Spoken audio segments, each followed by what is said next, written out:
All right, now we're getting ready to take the old carburetor off.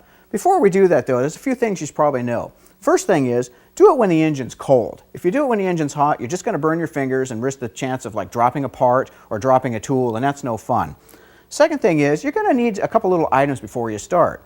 And first thing would be, get some tape, some masking tape like this, and a Sharpie pin. This way you can mark vacuum lines and fuel lines to remember which ones went where.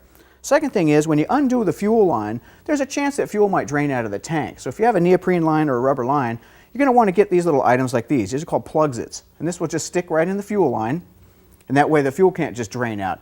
If you don't have any Plugsits, you could use a wooden dowel or even a center punch like this, just to prevent the fuel from coming out for a little while.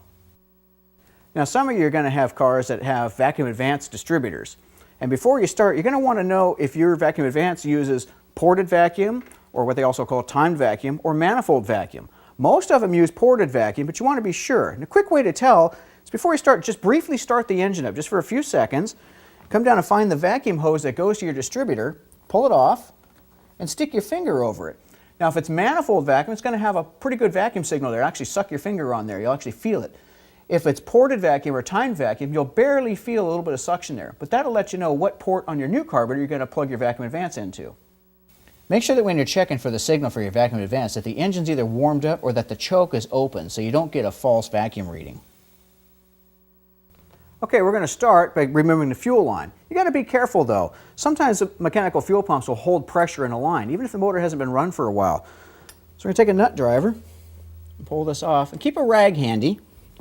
I have a rag right here. Sometimes fuel will go places that you don't want it to go. And just kind of wrap it over. If it's got fuel pressure in the line, it could squirt out, so just be careful with that. Pull this off.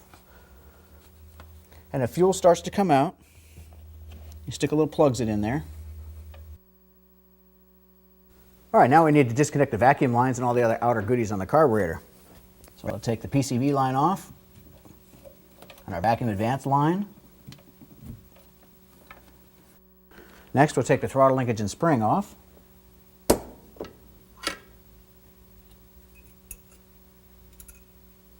Okay, now we disconnect the choke linkage just by removing the little clip.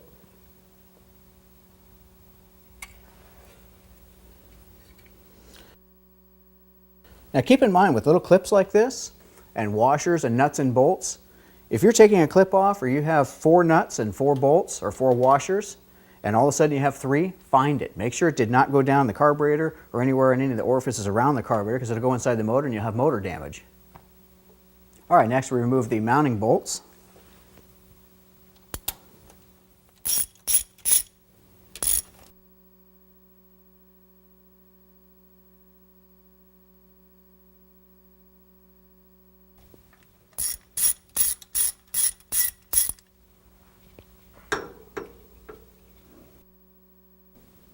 All right, next we'll go ahead and take the carburetor off the intake manifold.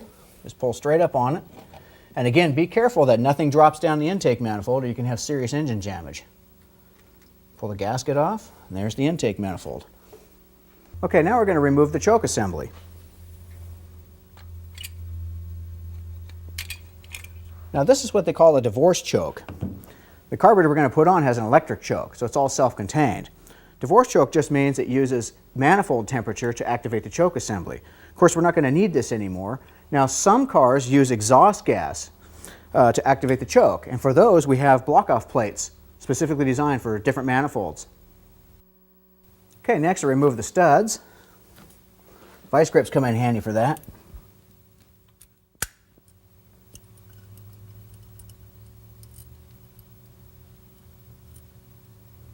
All right, now that those are out, we're going to look at the gasket surface here. Now the key to not having vacuum leaks, one of them is a very clean gasket surface. Now, if we look down here real close, you can see old gasket material put on here is still stuck. We need to get all that off, and as well as the carbon that's along here, or we're surely going to have a vacuum leak and the car's not going to run right. Now, what we're going to do to remove the gasket material is use a gasket scraper and some rags. We don't want any of this material going down inside the engine. So we just take some rags and stuff them down in here. That prevents any gasket material or carbon or anything like that to get down and cause any damage inside the engine.